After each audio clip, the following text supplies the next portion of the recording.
Think we are filming. Good evening, my name is Tina. I am doing my final for Black Studies 100, and here is my presentation. So, as I've said, I am doing my presentation on a generational toolkit that I decided to create over this past semester. I ended up going with the generational toolkit on the question of why there is such a lack of resources for, mental health for men, particularly in the Black community. I know it's always been a big problem, but now I've seen that it's even a bigger issue in the Black community. So, let's see. So, what am I trying to figure out? I'm trying to figure out exactly why we have such a poor resource accessibility for men in the Black community, especially. It's not unheard of that there's a lack of resources in the world for men in particular, but I'm more specifically going to focus on Black communities. So I wanted to see exactly kind of why we don't have so many available resources per se.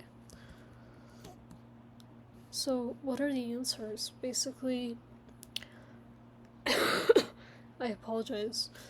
So men don't have access to resources as we women do because of how we have developed as a society and how we have, I guess, made it even more taboo, the topic of men's mental health. And there's always the big boys don't cry and, all these different aspects into why we have developed such a hate for Black communities or for men trying to, open up and want to get some resources for their personal needs.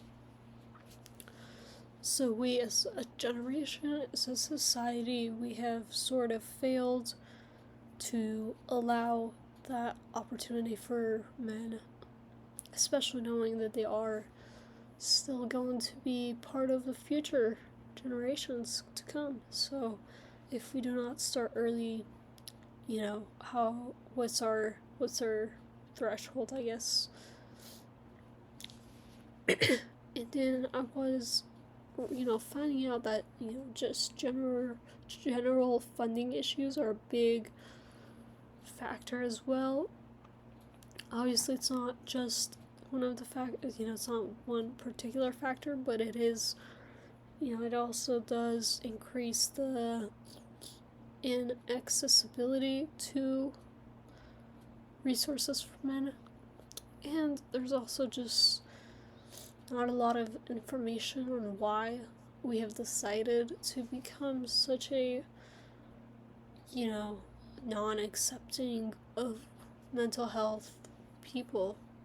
I think the more we talk about it, the more it's going to expand, but I'm not quite sure exactly why we as a society, outside of just this class, have developed such a disdain, maybe, for these things. So, what can we do, and what are some resources for men that are a little less expensive, per se, or even particularly free? So the first one that I personally was going to recommend is exercise. Obviously, it costs nothing to move your body, so exercise is a huge factor into one of the best things you can do to help self-regulate during emotional and difficult times. And then you can also go ahead and pair that with music. Music has been super helpful for anybody during any age, at any stage of their life. Music just has a way to connect us as people and as human beings. Then we also have peer groups and peer therapies. And then we also have meditation.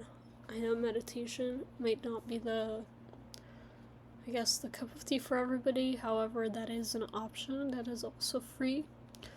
And it's something more broad, more, out there, is some therapy. I know therapy is going to cost a little bit of money, but if you are able to provide that for yourselves, that is incredible. If not, that is a-okay. But therapy is also one of the things that you can do to help. So why is this question so important? Now I'm seeing that so many people and so many men in this world, let alone in the Black community, are struggling. So it's kind of my way to honor these individuals.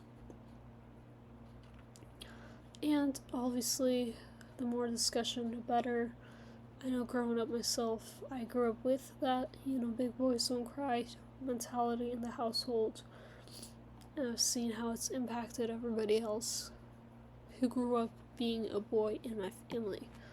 So now my cousins have turned to rage for an outlet to let out their emotions, as rage is the more commonly accepted emotion. But the more we talk about this stuff, the better it is going to be. So thank you.